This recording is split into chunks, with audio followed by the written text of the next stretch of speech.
मरहब यहूदी को बीच में से फाड़ के कहा था, अनल्लज़ी सम्मतनी उम्मी हैदरा, मैं वो हूँ जिसका नाम उसकी माँ ने शेर रखा है। उसी शेर खुदा का शेर है इमाम हुसैन।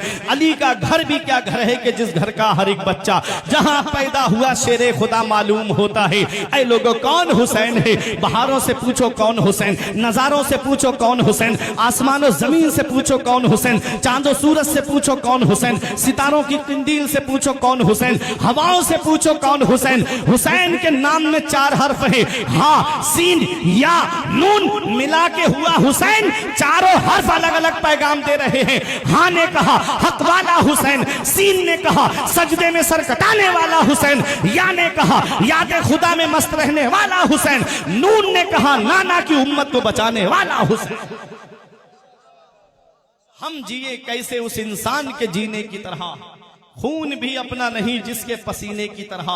जब से देखा है किताबों में हुसैनो मिन्नी, तो करबला भी मुझे लगता है मदीने की तरह। कौन हुसैन? मैंने कहा था ना, अपना घर सबको प्यारा होता है, अपना वतन सबको प्यारा होता है, अपना मुल्क सबको प्यारा होता है, अपना शहर सबको प्यारा होता है। आप बाहर काम करने के लिए चले जाए मुंबई वगैरह में, आपको लखीमपुर खीरी जिले का कोई आदमी मिल जाए, इधर का ना हो चाहे उस तरफ का हो, लेकिन हो लखीमपुर खीरी जिले का, तो आपके दिल को सुकून मिलता है कि मेरे जिले का आदमी है। कोई सऊदी काम करने चला जाए और उसे कोई इंडिया का आदमी मिल जाए तो दिल को सुकून मिलता है कि मेरे मुल्क का रहने वाला है। चाहे हिंदुस्तान में किसी भी कोने का हो, दिल को सुकून मिलता है कि मेरे इंडिया का है, मेरे मुल्क का है।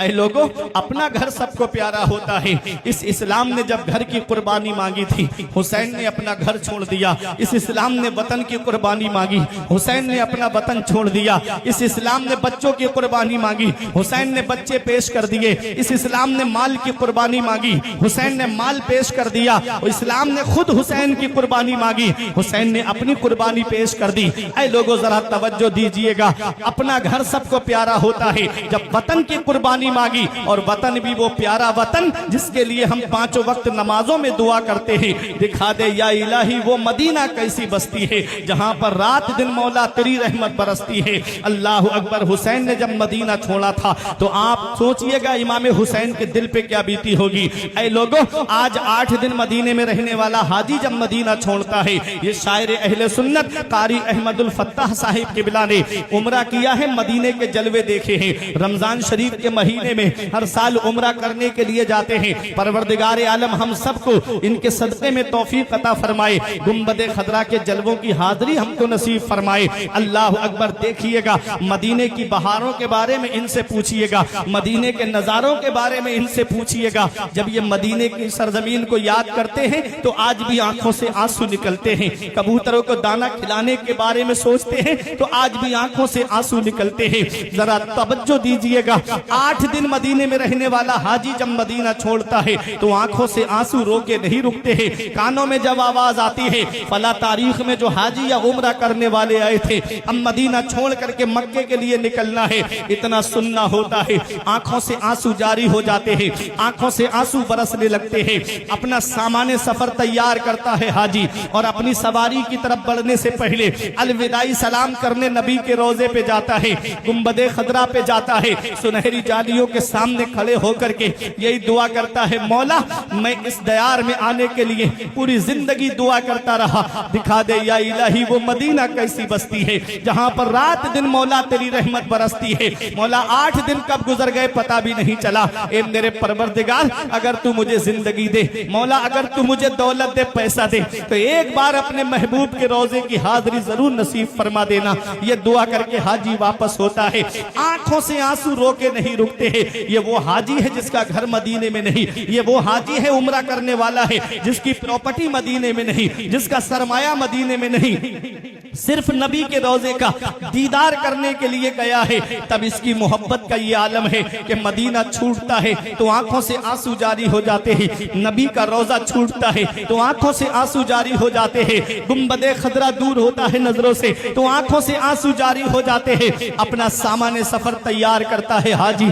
मैंने खुद हाजियों की जुबानी सुना है, मैंने खुद उम्रा करने वालों की जुबानी सुना है कि मदीने शरीफ की रुखसती ऐसी रुखसती है कि आंखों से आंसू आंसू रोके नहीं रुकते हैं। पूरी जिंदगी आदमी दुआ करता है, मौला मदीने शरीफ की हाजिरी नसीब फरमा दे। और जब मदीने में पहुंचता है और वहां की जो रुखसती होती है 8 दिन पूरे होने के बाद में, एक शायर ने कहा था, तैबा से लौटना किसी आशिक से पूछिए, तैबा से लौटना किसी आशिक से पूछिए, ऐसा लगा कि रूह बदन से निकल गई, ऐसा लगा कि रूह बदन से निकल गई जब गुंबदे खदरा पे वो पहली नजर गई। अल्लाह अकबर। गुंबदे खदरा के वो जलवे हमेशा निगाहों में रहते हैं। गुंबदे खदरा के जलवे निगाहों से कभी अलग नहीं होते हैं। जब जब गुंबदे खदरा की बात आती है तो छतरियां याद आने लगती है मस्जिद नबवी की, गुंबदे खदरा याद आने लगता है।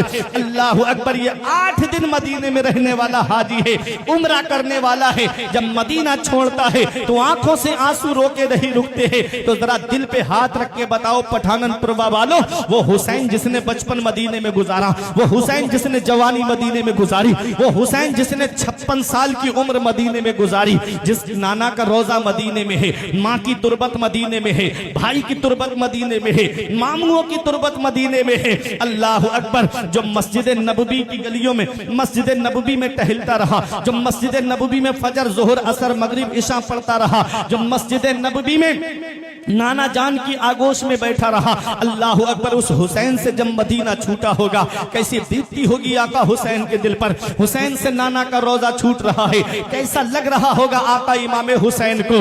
हुसैन मदीने शरीफ से बाहर निकलते हैं। हजरत जैनब ने कहा, भाई क्या देख रहे हो मुड़ मुड़ के मदीने की तरफ? तो मेरा इमाम जवाब देता है कि बहन जैनब, जिसे दुनिया में कहीं चैन नहीं मिलता, जिसे दुनिया में कहीं सुकून नहीं मिलता, जिसे दुनिया में कहीं राहत नहीं मिलती, जिसे दुनिया में कहीं आराम नहीं मिलता, उसे चैन हमारे नाना के मदीने में मिलता है, उसे सुकून हमारे नाना के मदीने में मिलता है, उसे आराम हमारे नाना के मदीने में मिलता है। आज वही मदीना हुसैन से छूट रहा है, वो मदीना जो कौनैन का ताज है, जिसका दीदार मोमिन की मेराज है। जिंदगी में खुदा हर मुसलमान को वो मदीना दिखा दे तो क्या बात है।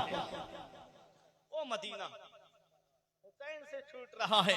हुसैन मदीना शरीफ से बाहर निकले, मक्का पहुंचे, मक्के से कूफे के लिए निकले थे, तकदीर ने करबला पहुंचा दिया। शहादतें आपने सुनी होंगी, वाकयात करबला आपने सुने होंगे। हुसैन 2 मुहर्रम को मैदान करबला में पहुंचे। 7 मुहर्रम मंगल के दिन हुसैन पे पानी बंद किया गया। इमाम हुसैन के लिए इब्ने जियाद ने 22,000 का लश्कर भेजा था। 72 के मुकाबले में 22,000। उन 72 में दूध पीते बच्चे भी हैं, उन 72 में कमसिन बच्चे भी हैं, उन 72 में उम्र दराज बूढ़े भी हैं। 72 के मुकाबले में 22,000 का लश्कर, ये कोई मुकाबला है? 100 आ जाते, 200 आ जाते, 400, 500, 1000, 2000 आ जाते। कहाँ 72 और कहाँ 22,000। फिर भी डर लगा है कि लोग कम ना पड़ जाएं, फिर भी डर लगा हुआ है कि बंदे कहीं कम ना पड़ जाएं। तो इब्ने जियाद से दुनिया ने पूछा, ओ इब्ने जियाद, क्या तेरी अकल मारी गई थी कि तूने 72 के मुकाबले में 22,000 भेज दिए? तो इब्ने जियाद की अकल जवाब देती है कि इब्ने जियाद 72 को नहीं देख रहा था, वो 72 में देख रहा था। को देखना और है, में देखना और है, घर को देखना और है, घर में देखना और है। वहाबियों ने नबी के हाथों को देखा, खाली नजर आए, किताबों में लिख दिया जिनका नाम मोहम्मद या अली है वो किसी चीज के मालिक व मुख्तार नहीं। आला हजरत ने हाथों में देखा, दोनों जहान के खजाने नजर आए, तो लिखते हैं मालिक कौनैन है, वो पास कुछ रखते नहीं, 2 जहां की नेमतें हैं उनके खाली हाथ में। वो देखना और है, में देखना और है। इब्ने जियाद 72 को नहीं देख रहा था, वो 72 में देख रहा था। उन्हीं 72 में शेरे खुदा के ऐसे शेर आए हुए हैं कि तन्हा एक शेर हजारों बकरियों के लिए काफी है। और कैसे शेर? इमाम हुसैन के 4 भाई तो हजरत अब्बास थे, फिर हजरत मुस्लिम बिन अकील के भाई, वो भी इमाम हुसैन के भाई, फिर इमाम हुसैन के 3 बेटे मैदान करबला में, फिर इमाम हुसैन के 2 भतीजे मैदान करबला में, एक हजरत हसन मुसन्ना और एक हजरत कासिम, और एक और थे जिनका नाम अब्दुल्ला था। ए लोगों, ये इमाम हुसैन के परिवार के तकरीबन 18 या 19 लोग थे जिन्होंने जामे शहादत मैदान करबला में नोश किया है। घर के दो बेटे बाकी रहे, इमाम हसन के बेटे हजरत हसन मुसन्ना जो करबला के मैदान में थे, जिनको कैदी बनाया गया था। ये बात आपने नहीं सुनी होगी, इमाम हसन के बेटे को भी कैदी बनाया गया था, हसन मुसन्ना को। और इमाम हुसैन के बेटे हजरत जैनुल आबिदीन को भी कैदी बनाया गया था। हसन मुसन्ना के जो बेटे थे उनको अस्मा बिन खारजा ने कुछ यजीदियों को पैसे देकर के उनको आजाद करा लिया था, उनको छुड़ा लिया था, कहा था कि इनको इब्न जियाद के दरबार तक पहुंचने नहीं दूंगा। अब तवज्जो दीजिएगा, इमाम हुसैन मैदाने करबला में है, सुबह से लाशें उठा उठा के थक गए। यजीदियों ने सोचा अब हुसैन में इतनी सकत कहां कि हुसैन हमसे मुकाबला कर सके, मेरा इमाम अपने खेमे में तशरीफ लाता है। क्या देखा, हजरत जैनब कुरान पढ़ रही है, हजरत जैनब कुरान की तिलावत कर रही है। ऐसे आलम में कुरान पढ़ा जा रहा है करबला के मैदान में, जहां बेटों के जिस्म निगाहों के सामने, भतीजों के जिस्म निगाहों के सामने, भाइयों के कटे हुए बाजू निगाहों के सामने ऐसे आलम ने हजरत जैनब कुरान पढ़ रही है। वो मेरी माँ और बहनें जरा सोचे, जो आशूरा के दिन 10 मुहर्रम को मेलों में गलियों में बेपर्दा घूमती नजर आती हैं, लेकिन कुरान की तिलावत नहीं करती, नमाज की पाबंदी नहीं करती, जो कुरान की तिलावत छोड़ देती हैं लेकिन टीवी पर सीरियल देखना नहीं छोड़ती, टीवी पर नाटक देखना नहीं छोड़ती, फिल्में देखना नहीं छोड़ती, वो क्या जवाब देंगी हजरत जैनब को, क्या जवाब देंगी हजरत फातिमा को, क्या जवाब देंगी हजरत सकीना को। अल्लाह अकबर। मेरे इमाम ने कहा, बहन जैनब मैं मैदान करबला जा रहा हूं। बहनों को भाई से एक अलग मोहब्बत होती है, बहनों को भाइयों से एक अलग प्यार होता है। इतना वो बहन, और वो भी ऐसी बहन कि जिसने मदीने से लेके मक्के तक, मक्के से लेके करबला तक अपने भाई हुसैन का साथ नहीं छोड़ा, अपने बच्चों को भी लेकर के आई और मैदान करबला में अपने भाई के साथ में रही। हुसैन फरमाते, बहन जैनब तूने मदीने से लेके मक्के तक, मक्के से लेके करबला तक अपने भाई हुसैन का साथ दिया है, हर मकाम पे साबिरा और शाकिरा रही है। आज तेरा भाई तुझे एक वसीयत करके जा रहा है, जब हुसैन के जिस्म पे तलवारें लगते देखे तो सब्र करना, जब हुसैन के जिस्म पे नेज़े लगते देखे तो सब्र करना। अपनी बीबी शहरबानों को सब्र की तलकीन फरमाते हैं, उम्मे रुबाब को सब्र की तलकीन फरमाते हैं, उम्मे लैला को सब्र की तलकीन फरमाते हैं। बेटियों को बाप से एक अलग मोहब्बत होती है, बेटियों को बाप से एक अलग प्यार होता है। बाप की तबीयत खराब हो जाए, एक फोन बेटे को करके देखना, अगर वो बाहर होगा तो आने में कहेगा आज ट्रेन नहीं मिलेगी कल आ जाऊंगा, आज टिकट नहीं मिला है कल आ जाऊंगा। और एक फोन बेटी को करके देखना, अपने बाप की तबीयत के बारे में सुनेगी, दौड़ी चली आएगी बाप की तबीयत को देखने के लिए। बेटियों को बाप से एक अलग प्यार होता है। अल्लाह अकबर। करबला के मैदान में मेरे इमाम ने जब अपनी बच्ची सकीना को सीने से लगा के फरमाया, बेटी मैं मैदान करबला जा रहा हूँ। आप अर्ज करती है, बाबा कासिम गए वापस नहीं आए, अली अकबर गए वापस नहीं आए, अली असगर गए वापस नहीं आए, चचा अब्बास गए वापस नहीं आए। बाबा हम आपके बाद किसके सहारे रहेंगे? मुझे नींद आती है तो आपके सीने पे सर रख के सोती हूँ, तब मुझे रात को नींद आती है। इमाम हुसैन फरमाते, बहन जैनब हुसैन का इम्तिहान करबला में पूरा हो रहा है, यहाँ से तुम्हारा इम्तिहान शुरू हो रहा है। मेरी बच्ची सकीना को दीवारों से हाथ लगा के रोने मत देना। हुसैन सब्र की तलकीन फरमाते हैं। हुसैन मैदान करबला में तशरीफ ला रहे हैं। इमाम हुसैन के जवान बेटे इमाम जैनुल आबिदीन कहते हैं, बाबा मेरे होते हुए आप मैदान करबला नहीं जा सकते। फरमाया, बेटा तुम्हारा वक्त अभी नहीं आया है, तुझसे मेरी नस्ल का सिलसिला चलेगा, तुझसे सैयदों का सिलसिला चलेगा, तुझसे आले रसूल का सिलसिला चलेगा। इमाम हुसैन फरमाते हैं, बेटा सब्र से काम लेना, मेरा इमाम मैदान करबला में खड़ा है। 56 साल कुछ महीने की उम्र है मेरे इमाम की। यजीदियों के सामने आखिरी खुतबा देते हैं इत्माम हुज्जत के लिए। फरमाया, इस वक्त पूरी रूए जमीन पर मेरे अलावा कोई नबी का नवासा दुनिया में मौजूद नहीं है। क्यों तुम हुसैन के खून के प्यासे हो? क्यों तुम नबी की आल के खून के प्यासे हो? शिम्र कहता है, हुसैन हुसैन यजीद की बैत करो या हमसे मुकाबला करो। फरमाया, आ तो तेरा जो सबसे बड़ा पहलवान हो उसे हुसैन के मुकाबले में भेज। चंद बहादुर आए, हुसैन ने जहन्नम में पहुंचा दिया। ये इमाम हुसैन की तलवार है जो करबला के मैदान में बिजली की तरह चमक रही है, सायका की तरह गरज रही है और गाजर मुनी की तरह यजीदियों को काट रही है। है। अमर इब्ने साद घबरा के कहता है, अरे हुसैन की तलवार को रोको। शिम्र बोला, कैसे रोकूं? सनान बोला, कहां से रोकूं? खूली बोला, काहे को रोकूं? करबला में 12-13 जगह से आवाज आ रही थी, अरे हुसैन की तलवार को रोको। वो तलवार जो भूख से न रुके, वो तलवार जो प्यास से न रुके, वो तलवार जिसे ज़ैनब के आंसू न रोक सके, वो तलवार जिसे शहरबानों की मोहब्बत न रोक सकी, वो तलवार जिसे उम्मे लैला का प्यार न रोक सका।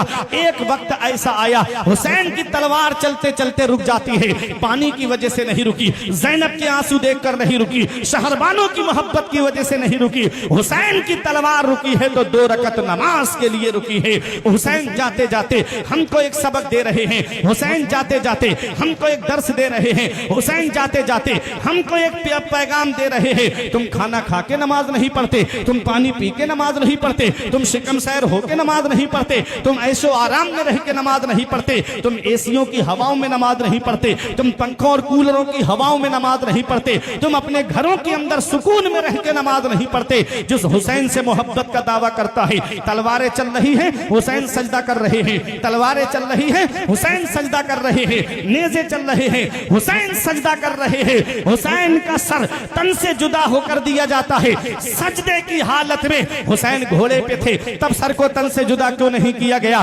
घोड़े से आ रहे थे, तब सर को तन से जुदा क्यों नहीं किया गया? जब सजदे में आका हुसैन पहुंचे, तब सर को तन से जुदा किया जा रहा है। तो सुनो सजदे की हालत कैसी है, तो सुनो नबी फरमाते हैं, जब बंदा नमाज पढ़ता है और जब सजदे में होता है तो उसे अल्लाह का कुर्ब हासिल हो जाता है, वो अल्लाह का करीबी हो जाता है। सजदे में अल्लाह का कुर्ब क्यों मिलता है? नमाज तो कयाम भी है, नमाज तो रुकू भी है, नमाज तो कायदा उला भी है, नमाज तो कायदा अखीरा भी है, नमाज तो हालत तशाहुद भी है। सजदे में अल्लाह का कुर्ब क्यों मिलता है? तो सुनो, जब बंदा सजदा करता है तो वो नामे मोहम्मद की तस्वीर बन जाता है। जब बंदा सजदे की हालत में होता है तो वो नामे मोहम्मद की तस्वीर बन जाता है। आप कहोगे कोई दलील है? तो हाँ, मैं आपको बताता हुआ चलूं। मैं कहूंगा कारी मुनाजिर साहब से, आप मेरे नबी का जाती नाम मुझे कागज पर लिख करके दीजिए। ये कागज पर मेरे नबी का जाती नाम लिखेंगे। पूछा कौन सा? मैंने कहा जाती नाम नबी का क्या है? आसमान में अहमद, जमीन पे मोहम्मद सल्लल्लाहु अलैहि वसल्लम। ये कागज और कलम लेंगे। इन्होंने गोल गोल किया। मैंने कहा ये क्या है? कहा ये नामे मोहम्मद की मीम है। मैंने कहा ठीक है। बाईं जानिब लाके मोड़ा दाहिनी जानिब को। मैंने कहा ये क्या है? कहा नामे मोहम्मद की हा है। फिर नीचे लाके गोल किया। मैंने कहा ये क्या है? कहा नामे मोहम्मद की दूसरी मीम है। मैंने कहा ठीक है। फिर बाईं जानिब लाके मोड़ा। मैंने कहा ये क्या है? कहा नामे मोहम्मद की दाल है। अब जरा कागज पर नामे मोहम्मद लिखा हुआ देखिए और मस्जिद में सजदा करने वाले के सजदे की हालत को देखिए। ये सर का हिस्सा मीम बन जाता है, ये बाजुओं का हिस्सा हा बन जाता है, ये पेट और पीठ का हिस्सा दूसरी मीम बन जाता है, ये पैरों का हिस्सा दाल बन जाता है। जब मस्जिद में सजदा करने वाले के सजदे की हालत को देखिए और कागज पर लिखा हुआ नामे मोहम्मद देखिए। कोई पठाननपुरवा की जामा मस्जिद में सजदा करता है, कोई नूरी मस्जिद में सजदा करता है, कोई निघासन की मस्जिद में सजदा करता है, कोई लखीमपुर की जामा मस्जिद में सजदा करता है, कोई कादरी मस्जिद में सजदा करता है, कोई अजहरी मस्जिद में सजदा करता है, कोई बरकाती मस्जिद में सजदा करता है, कोई वारसी मस्जिद में सजदा करता है, कोई अजहरी मस्जिद में सजदा करता है, कोई गरीब नवाज मस्जिद में सजदा करता है, कोई गुलशन फरीद मस्जिद में सजदा करता है, कोई नूरी मस्जिद में सजदा करता है, कोई भारत के 7 समंदर पार करके मस्जिद नबवी में सजदा करता है, कोई रियाजुल जन्ना में सजदा करता है, कोई सुतून हन्नाना के सामने सजदा करता है, कोई बाबे बिलाल के करीब सजदा करता है, कोई मस्जिद अबू बकर में सजदा करता है, कोई मस्जिद उमर में सजदा करता है, कोई मस्जिद उस्मान में सजदा करता है, कोई मस्जिद अली में सजदा करता है, कोई मस्जिद आयशा में सजदा करता है, कोई मस्जिद बिलाल में सजदा करता है,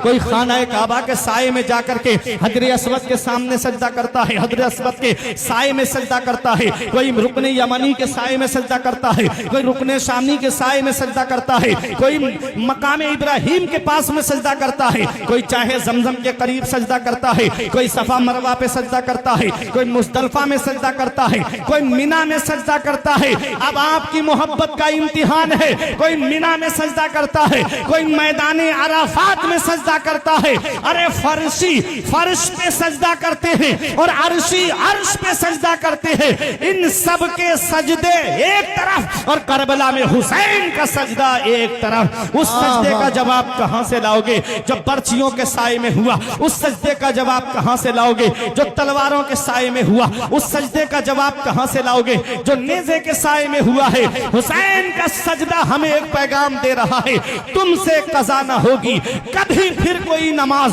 तुमने अगर हुसैन का सजदा समझ लिया, ना मस्जिद में ना बैतुल्लाह की दीवारों के साए में नमाज़े इश्क अदा होती है, तलवारों के साए में नमाज़े इश्क अदा होती है, तलवारों के साए में। हुसैन का आखिरी सजदा हमें पैगाम दे रहा है। और आज हम हैं, सिर्फ दावा है हुसैन से मोहब्बत का, मस्जिद खाली है हमारी। दावा है हुसैन के चाहने वाले हैं, मदरसे अब होगा। हम अल्हम्दुलिल्लाह सहाबा से भी मोहब्बत करते हैं और अहले बैत से भी मोहब्बत करते हैं। हमारे एक हाथ में सहाबा का दामन, दूसरे हाथ में अहले बैत का दामन। अब आला हजरत का शेर सुनो, अहले सुन्नत का है बेड़ा पार असहाबे रसूल। एक फिरका वो है कि जो सिर्फ अहले बैत को मानता है, सहाबा को नहीं मानता, वो है राफजी।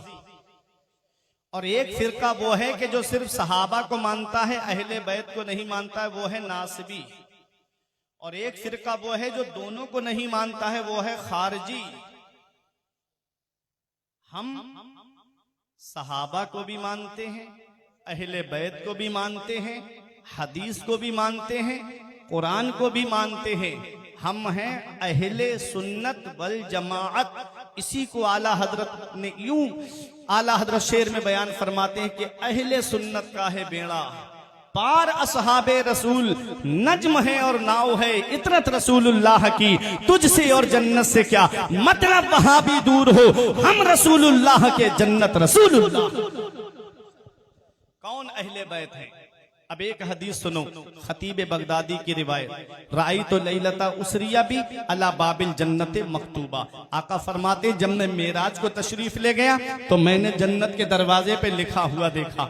सहाबा ने अर्ज किया आका क्या लिखा है? नबी फरमाते लिखा है ला इलाहा इल्लल्लाहु मुहम्मदुर रसूलुल्लाह अलीयुन हिब्बुल्लाह फातिमतो खियारतुल्लाह अल हसन वल हुसैन सिफ़तुल्लाह व अला बाग़दिहिम लानतुल्लाह। आका फरमाते जन्नत के दरवाजे पे कलमा शरीफ लिखा है और लिखा है अली अल्लाह का महबूब है, फातिमा अल्लाह की पसंदीदा बंदी है, अल हसन वल हुसैन सिफ़तुल्लाह, हसन और हुसैन अल्लाह के चुनीदा बंदे हैं। जन्नत के दरवाजे पे किसका नाम लिखा है?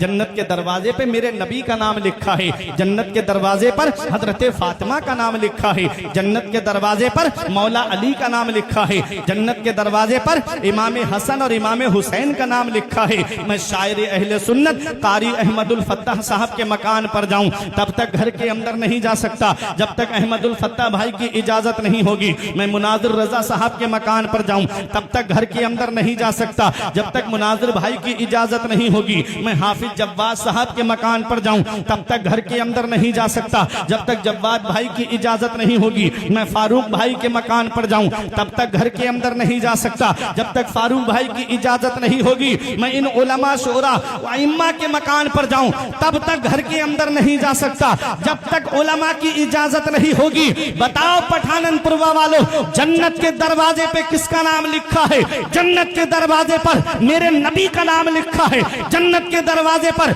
मौला अली का नाम लिखा है। जन्नत के दरवाजे पर हजरत फातिमा का नाम लिखा है। जन्नत के दरवाजे पर इमाम हसन और इमाम हुसैन का नाम लिखा है।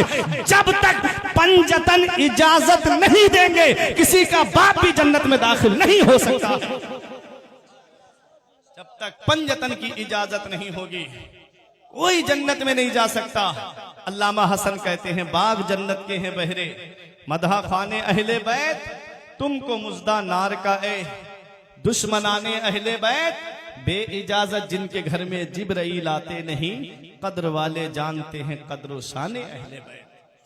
बेअदब गुस्ताख फिरके को सुना दे ऐ हसन, यूं कहा करते हैं सुन्नी दास्ताने अहले बैत, यूं कहा करते हैं सुन्नी दास्ताने अहले बैत। अहले बैत में हजरत अली आते हैं, अहले बैत में हजरत फातिमा आती हैं, अहले बैत में इमाम हसन आते हैं, अहले बैत में इमाम हुसैन आते हैं।